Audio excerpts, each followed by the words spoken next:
C Joseph Vijay எனும் நான்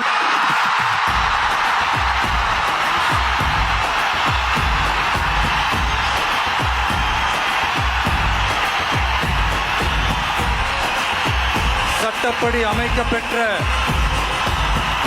இந்திய அரசியல் அமைப்பின்பால் உண்மையான நம்பிக்கையும் மாறா பற்றும் கொண்டிருப்பேன் என்றும் இந்திய நாட்டின் ஒப்பில்லாத முழு முதல் ஆட்சியையும் ஒருமையையும் நிலை நிறுத்துவேன் என்றும் தமிழ்நாட்டு அரசின் முதலமைச்சராக உண்மையாகவும் உளச்சான்றின்படியும்